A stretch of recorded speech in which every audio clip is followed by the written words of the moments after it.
Hello and welcome back to another episode. Today's guest is Emily. Emily Parsons is the founder and co-CEO of Let's Get Social Agency, a marketing and funnel agency helping female entrepreneurs scale their online business with strategic and simple sales funnels. Emily has been invited to speak on stages at Fortune 500 companies like Macy's and has worked on marketing projects with brands like Abercrombie and Fitch, Toyota, and Nike, and has helped over 1,200 women launch their own online service-based business. When she's not working, you can find her soaking in the Florida sunshine with her husband and 2 pups. In today's episode, we dive into what's working in the service provider space in 2024 and how to scale your business without burning out as a service provider. Let's dive in. Hello, I am so excited. I have Emily here with me today, and we're going to be talking all about what is happening in the online spaces, how to make money, and what's working in 2024. But before we jump in, Emily, I would love to know, what is your entrepreneurship story? How did you get started, and how did you get to where you are today? Absolutely. First of all, thank you so much for having me today. I am beyond excited, and I feel like my story starts really similar to a lot of people. I was very unhappy and uncomfortable in my corporate job. I felt like there was something more out there. And so I started messy. I started seeing, at this time, this was back in like 2017, 2018. And so the idea of working virtually for a company, I remember I was pitching brands over and over again. I can do your social media. I can offer this. And they were like, well, if you're not coming into the office, what are you trying to do here? Like, it was a different landscape. And so I remember I heard it back. I got 100 no's back from people. Like 100 people said, no, if you ever want to come in and work for us like full time, we'll consider it, but we're not really into this whole freelancer thing. And I just kept going. I always say you have to be like a little delusional, right? So I was very delusional. And after those 100 no's, I finally got my first yes. And I'll never forget it. It was for $600 a month to do their social media, and I quit my job that day. I just was like, okay, somebody will pay me for this. I know that there's more out there, so we're gonna run with it. Looking back on it, looking back on it, I was like, wow, what a wild thing to do. But it worked out in the end. So I quit my job. I went all in on social media management.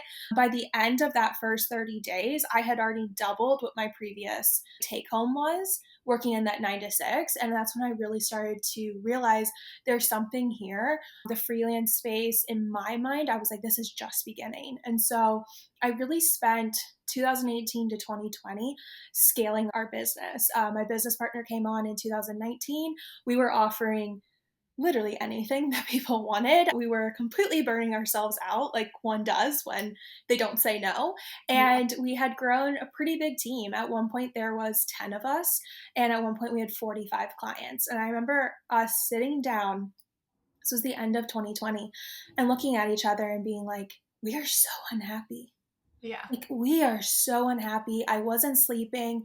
There was so many phases through those 2 years. I remember waking up in the middle of the night being like, we have a lot of money coming in, but I don't even know if we can pay ourselves.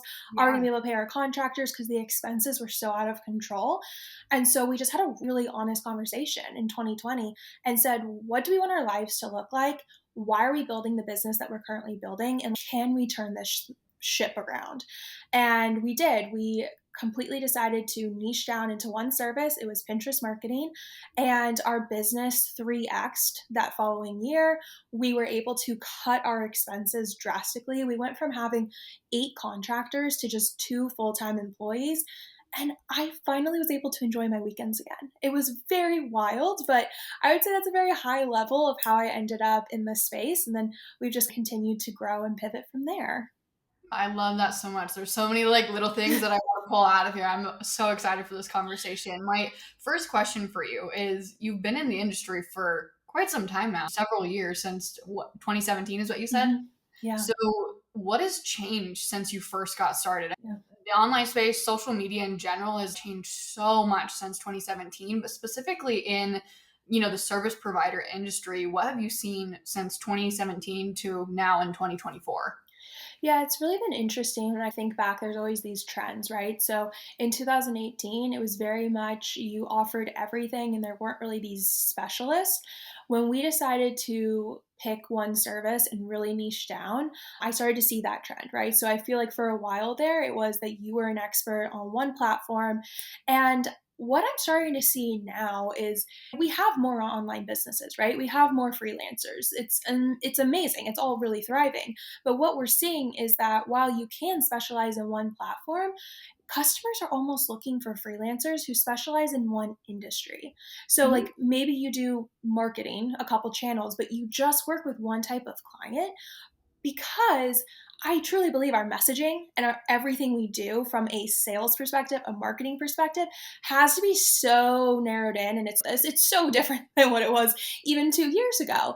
And so I think, especially if you're creating any type of like content, you're doing anything for businesses, you have to understand what makes their client tick.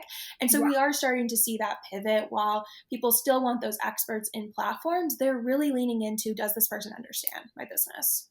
I love that. And when you say that the online businesses, like the online space is changing, what do you see as like the best business for women in Mhm. 2024? Man, so I am very partial, and I will admit that, but I truly believe that being a service provider is one of the best businesses for women because it is what allowed me to get out of my corporate job. It's what we still do today. We still run our agency. I just think that there's multiple ways to do it, and you have to be really intentional with the type of business you want to build. At the end of the day, I always say, I do not believe as women we are supposed to be sitting in offices for 45 hours a week and then go home and potentially take care of families. And it's just, we have different cycles, right? We're different humans than men. And I could go on an hour and a half rant about that. But I think at the end of the day, being a virtual assistant, being a service provider, when it's done with the proper boundaries, there is so much freedom in that. And you Yeah. can have reoccurring revenue through these clients as well, which is really powerful. I love that. Now, for you on your journey, you stepped in and you left your corporate job because Mhm. of this. What did that transition look like? How did you actually get started in becoming a service provider? Because I feel like that's where a lot of people get stuck. They're like, okay, I almost feel like it would be easier for me to create a course than to do Yeah. a service for someone else. And so, like, how did you even tap into like your skill set? Like, how did you know that was something that you wanted to do or that you were even good at doing? Yeah, absolutely. So I'm trying to think back on the time. I was just saying to someone the other day, I was like, man, years are flying by. But back in around like 2000, I would say 15, I started a blog and I started building up. So I did everything on the blog side. And then I started creating a Pinterest and an Instagram. And from there, I really found this love for social media. I still do all of the social media for our business today. I love it. But I think being my own quote unquote beta client in that sense, I was growing that Instagram account, growing a Pinterest. I was being able to really justify to brands like, I know what I'm doing. It was a very different time, I will also say that. But Yeah. I think that allowed me to experiment with no pressure because there wasn't a client paying me. It was really, can I achieve this? Can I grow something? And then from there, I used myself as a case study. And that's actually how I pitched the first couple of clients. I said, this is what I've been able to do. These are my ideas for your brand. And this is what I think we can do. And they, thankfully, I was doing so much for them. I think that they were like, man, she's not charging enough. So they went with it as well.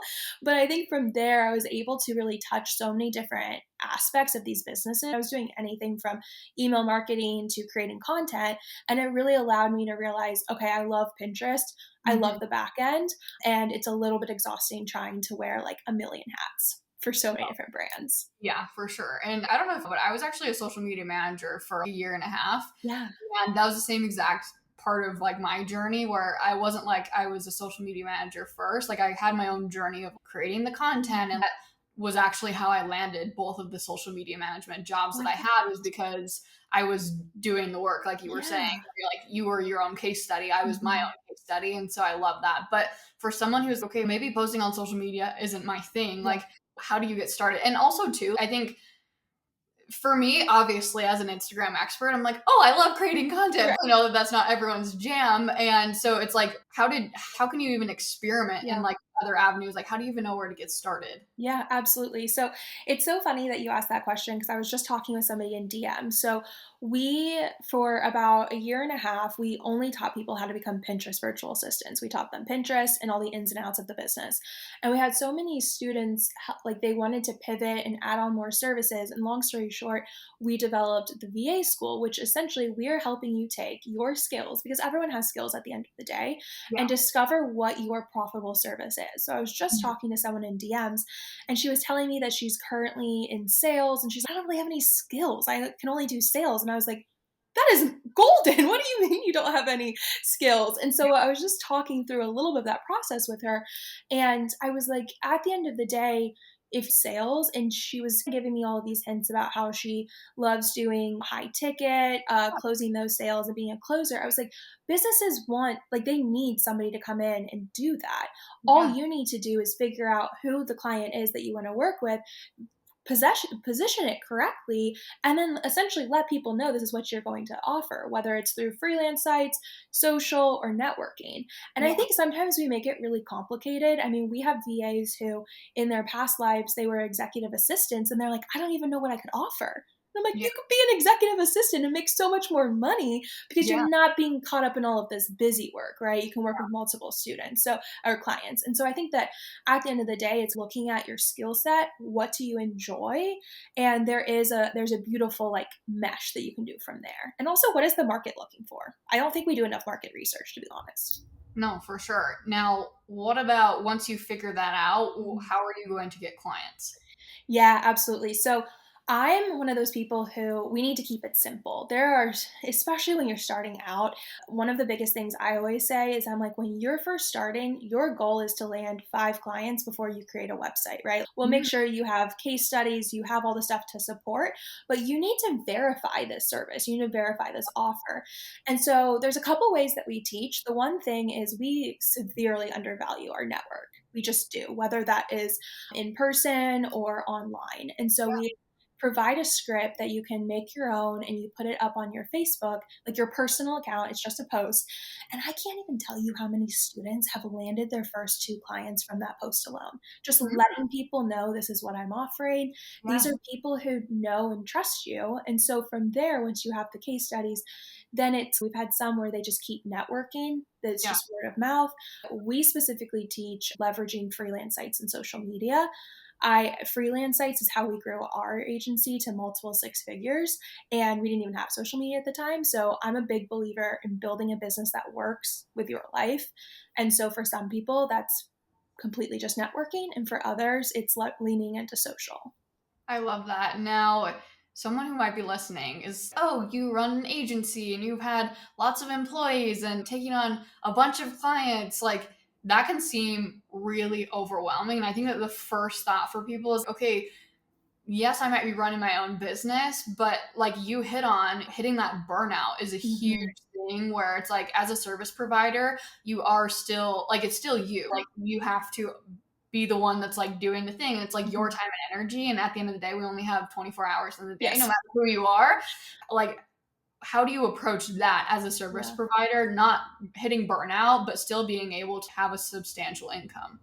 Yeah, absolutely. So the biggest thing that I see if somebody is already a service provider and they start working with us is they are severely undercharging. Like, I know that's something that I still have imposter syndrome around today, but that is one of the biggest things I see is that you are undercharging. So if you're really looking at it and saying that, maybe your monthly goal is to hit 10K and you're charging $300 a client, you are going to hit burnout. Like, it's just what it is.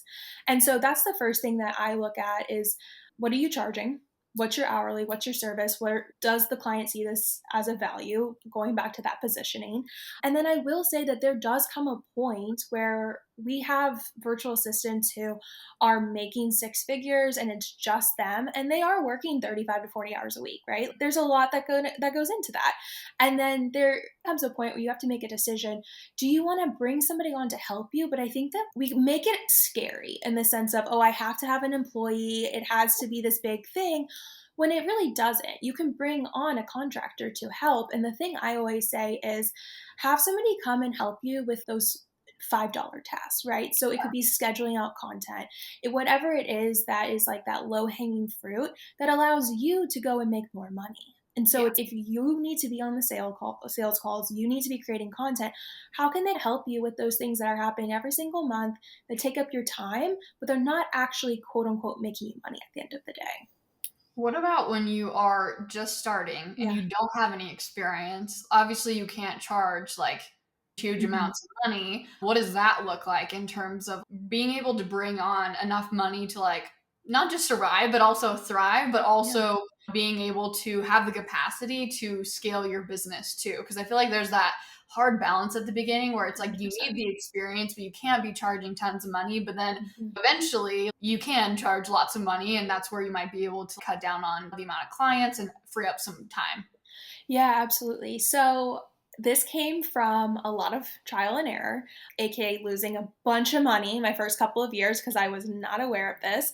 But I basically created, like, you discover your profitable package formula. So one of the biggest things that I see is that when you're a service provider, it's really easy to stay in the hourly rate space. And here's the thing, when you do that, you're always trading your time for money. There's really no way around that. And so what we do is we actually walk you through, how many clients do you want to have? How many hours a month do you want to be working? As well as how much money you're making right now that you're looking to replace in your 9 to 6. And then Yeah. then from there, we're giving you what your quote unquote hourly rate should be. And then you basically turn it into a profitable package from there. The thing I always say is your first two clients are going to be the ones that pay you the less, right? But at Yeah. the end of the day, you're getting experience, you're getting a case study, and you just have it for a set term. And then you're always increasing your prices from there, going off of that calculator. I think one of the hardest things is trying to tell everyone that they should price themselves at a certain point. We Wow. don't know the back ends, right? I don't know all the systems you have or ultimately like what your income goals are. And so I think looking at it from a whole that way and being okay with the fact that your first two clients, you're going to charge less, but you're going to get so much experience. And if you do a great job, 9 times out of 10, they'll hire you at the higher rate and they'll refer you to other people too. I love that. Something else that I was just thinking of that I probably should have asked earlier on in the episode was like, what is your definition of a VA? Like, when we're Mm. talking like service providers, can you give people like that definition? Are we talking like, does VA include social media managers, Mm. like OPMs? Can you give definitions? Yeah, absolutely. I would say we view VAs very different than probably how people do them in the industry. We say that when people come through our programs, we are helping to create specialists. You are the go to service provider in your industry, in your niche. And what we have seen is that we do have people who are that traditional VA. You give them tasks and they run with it. And then Yeah. we do have OBMs. It's a very like wide range. And I think that that explains all of business, right? We all kind of start at maybe that virtual assistant. You're giving tasks. The more comfortable you get, the more experience, then you are truly becoming that specialist. And Yeah. so that's the process that we take you through. And we really view your beta clients as that traditional VA. Learn as much as you can. What does the client need? So that then you can continue to grow and scale from there. But yeah, I have a beef with the word virtual assistant because I think people think, oh, they only make like $5 an hour. And I'm like, no, our students are making like 150 an hour. It's wild. I love that. And I love that you talked about specialists because Mm. something that I talk about when I teach hiring, whoa, there's a thumbs up that just came on the screen. I don't know why it does that. I don't even feel like I do thumbs up, but then there's a little thumbs up bubble. Anyways, that was just like a little side tangent there. When I teach hiring specialists, because I Love think a lot that. of times people go into it and they do think, oh, so and so said that they hired a virtual assistant. So Mhm. that's what I'm going to go out and hire. And they hire people who are not bad at their job Yeah. by any means, but they are just doing a little bit of everything. Mhm. And when you do a little bit of everything, it's very similar to like you as the business owner. Like you're not the expert at everything. Right. You're the expert at what it is that you're an expert at, but like you trying to do, I'll just say in my case, like I'm not an expert at email marketing. I'm not an expert at customer service. I'm not an Mhm. expert at like podcast management. So like I hire people who are specialists in those areas. Whereas like I think a lot of people just go out and hire people who are just dabbling in all the different areas. Mm-hmm. And like you said, I think that it is good for people to do that when they're very first getting started as Mm-hmm. a service provider, just to be able to see what it is that you're interested in. Because for me, like when I started out as a social media manager, I did dabble in a lot of different things as a social media manager where I was like the scheduling and I was doing some of the engagement. And then I realized I actually liked the content creation aspect Yeah. of it. So I wanted to go out and create my own content. And then Mm-hmm. that led one thing to another. But I just love the word like specialist, because that is truly, in my opinion, how business owners should be hiring, is Mm-hmm. hiring people who are experts in those areas, because it's different to hire someone who's an expert in one thing than just hire someone who is just good at a lot of different Yes. things. You know what I'm saying? Percent. I think about it all the time in the sense of you should be hiring someone who can solve these problems for you, right? Yeah. Solving an email marketing problem that you don't want to do this, you know that's going to like result in tenfold inside of your business. And I think that maybe when we're first looking as business owners to hire people, I know I fell into this trap. I like wanted to hire someone who was going to be my right hand person. They were going to be able to wear all the hats that I could wear. And then you have to take a step back and be like, this is your business. No one's gonna, you don't want somebody to wear all these hats, and nobody's gonna love your business as much as you do. Like, you're gonna have really great, you can have great team members. And so I think it's been exciting to see that pivot happen in the marketplace and see people start to realize everything you just said of I would rather have 5 specialists because I know it's gonna help my business go faster than try to have one generalist who like is maybe good at those 5 things. Yeah, and I think for me too, as a business owner, it makes me less worried about bringing those people on, because I know 100%. that that is their jam. Where Yeah. I'm like for me, when I started my podcast and I hired on a podcast manager, like that's her jam. Like she Mhm. knows if I don't have her, there's no podcast. Honest. I don't know how any of the back end stuff works. She's absolutely amazing. And it's because she's a specialist versus I feel like when I very first started hiring, I did hire some generalists, and not they weren't bad by any Yeah. means. I felt like I was like hovering over them Mhm. because they weren't an expert in any of one Yeah. area. And so I just love that. Now, going back though to virtual assistant, something that you touched on a little bit was scaling your business Mhm. as a service provider to 6 figures. And Mhm. I think that people, when they think about being a service provider, they think, okay, I have to take on X amount of clients to make X amount per month, Yeah. which is X amount per year.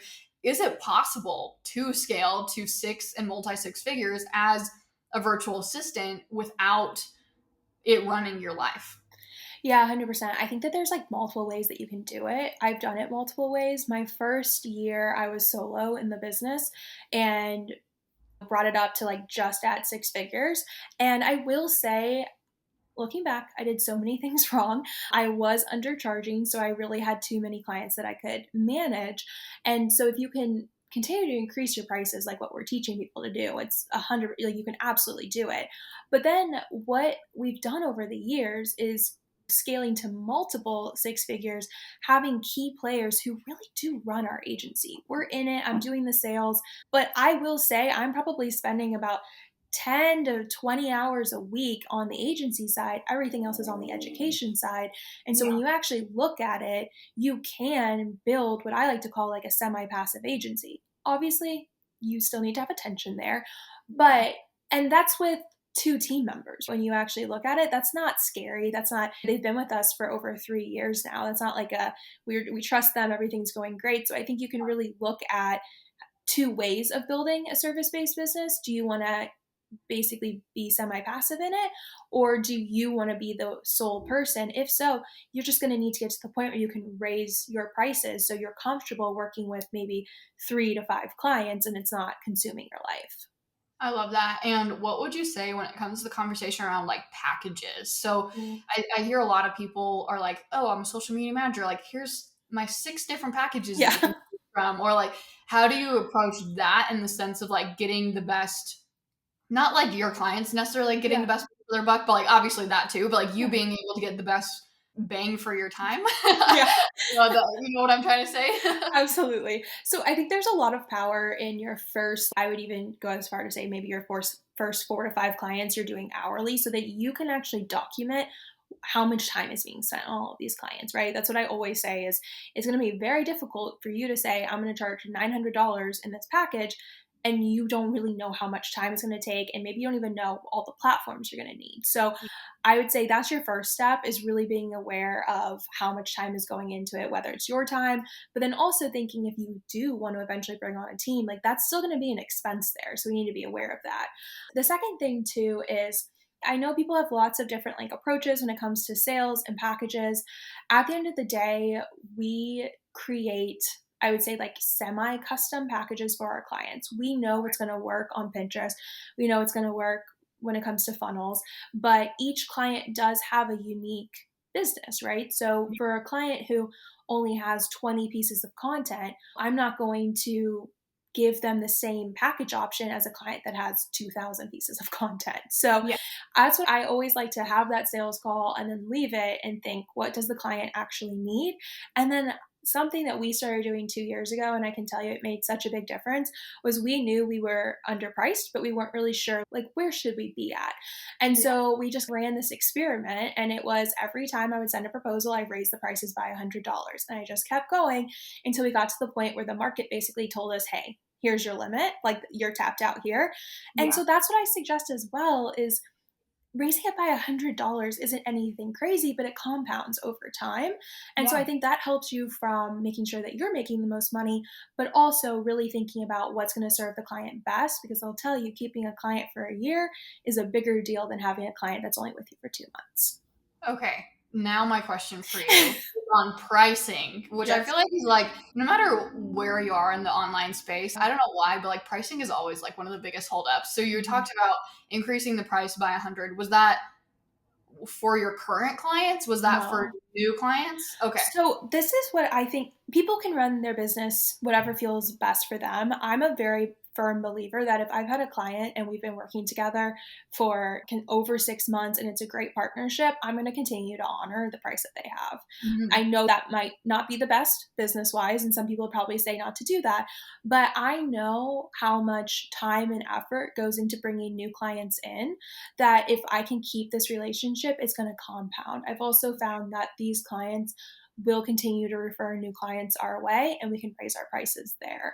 We've had clients who have been with us for over 3 years now, and that to me that's very, like, that's sustainability, right? That's peace of Yeah. mind. And so you can truly do it either way. I will say that we always have an end of year conversation with our clients to just make sure we're aligned on the upcoming year. If there's Yeah. anything that they want us to add on, that's an opportunity for us to upsell. So Yeah. they're like, I use that as a way to upsell instead of just sending an email saying, hey, we're increasing your price by $100 this month. No, I love that so much. The fact of if we're looking at sustainability when scaling our business, it's keeping people in our world. And I think I don't know what the stat necessarily is, but it's thrown around a lot. Who knows how factual this actually is, but it's like it takes 2 times the amount of money or something like that to get a new client than just to keep a client or Yeah. something like that, or 2 times the amount of energy. And I totally agree in that aspect too, where it's you want to keep people in your world, and there's Mm-hmm. so much power to that and peace of mind, like you were saying, is Yes. so huge. Where it's you're not like signing on a client for 3 months and Yeah. then they cancel and then you have to go find another client and it's your roller coaster. You're like, oh my gosh, what is my income going to look like at the end of this quarter? It's like 100%. I have that peace of mind, which is huge as an entrepreneur Mm-hmm. because you don't have like generally that consistent necessarily Right. paycheck. And so having that like peace of mind of, oh yeah, like these clients are going to resign is so huge. I love that so much.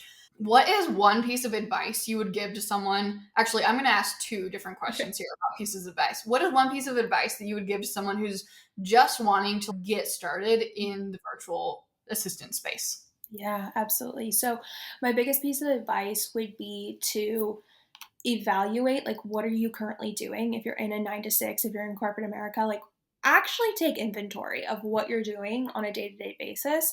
Write down things that are interesting to you, whether it's industries or maybe different types of like services that you see out there, and then take your current skills, pick an industry, and literally just put it out on social that this is what you're going to do now.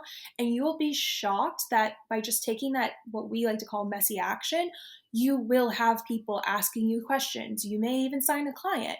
But I think so often it's easy for us to sit in a spot of just there's so many things I don't know, so I'm not going to take action. And I Yeah. can tell you that we all started there. So simply looking at what can you offer to the marketplace as a whole and just start taking action towards it. I love that. Okay, my second question is, what is one piece of advice that you would give to someone who's like in the trenches of their Yeah. virtual assistant business right now and they're wanting to scale and they're just like in the trenches of it. They're Yeah. struggling to scale, whether that be struggling to keep clients, struggling to get clients. What would one piece of advice be to that person? It would be to not be afraid to ask for help. We all go through those phases in business. I can't Yeah. even tell you those that I've been through over the last couple of years. So I think the biggest thing is don't be afraid to ask for help. Understand that this is temporary. I know it doesn't feel temporary. I know it feels like your world may be crashing down, but this is temporary.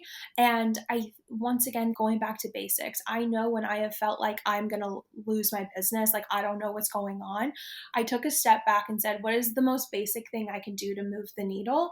And that was, I'm going to increase the number of pitches that I'm sending. And I Mhm. can tell you that will show up because that is action towards your final goal. So I Yeah. would say take a deep breath. We all go through this. Ask for help and ask yourself, where can you take action that's actually going to result in sales? Because sometimes when this happens, we just start doing busy work to make ourselves feel like we're being productive. So I would say actually take action, whether it's pitching, collaborating, networking, and I know that will show up 30 days from now. I love that so much. And a few of the things that you hit on is something that I talk a lot about, which is reverse engineering, where it's like looking at your goal and then breaking it down into actual tangible things that you Yeah. can implement to get you to that goal. Because exactly what you said is what I see so often. People are like, oh, let me just do this and then this. And then suddenly you're doing more, but it's not moving the needle in your Mm-hmm. business. So I love that. Okay, if you could go back to day one of your journey and tell yourself one piece of advice or encouragement, what would it be? That's a really good question. I would go back and say it's going to have a lot of really messy moments. You're going to make a lot of pivots. There are going to be times that you feel like you have no idea what you're doing, and that's okay. And to just keep moving forward. If at the end of the day, like what's happening on the other side, the freedom, everything is worth feeling like you are going up that hill at the very beginning and just like strap in because that's business. I love that so much. I can totally agree with that. I'm like, mic drop. Okay, where can people find you? Yeah. And more importantly than just that, where can people go if they're looking to get started in becoming a virtual assistant and even those who are wanting to scale their business as well? Yeah, absolutely. So I'm on Instagram. It's Emily VDW. And from there, if you look at my bio, you'll see our accounts. One is for becoming a virtual assistant, and one is our agency. So I'd say that's a really good place to start. And then what we're going to do is send you a ebook. So a free ebook. You'll have the link to that where it's really going to help you if you're wanting to start down this virtual assistant path. And then if you're ready to go all in, you're ready to scale your virtual assistant business, or you're ready to just start it, I would really like to invite you guys and encourage you to join us inside of the VA school. It is our actual coaching program where we're coaching and being live with people once a month. So it's an exciting place to continue to grow your business. And we'll make sure you have the link to that too. Yeah, so that'll all be linked down in the show notes. Thank you so much, Emily. I Thank love you. chatting about the changes and what's been happening in the online industry, becoming a virtual assistant, avoiding burnout, all of that. You are a wealth of knowledge, and I appreciate your time so much. Thank you so much. This was so wonderful. And we will have to have you on our podcast soon. Oh, I would be absolutely honored. Thank you.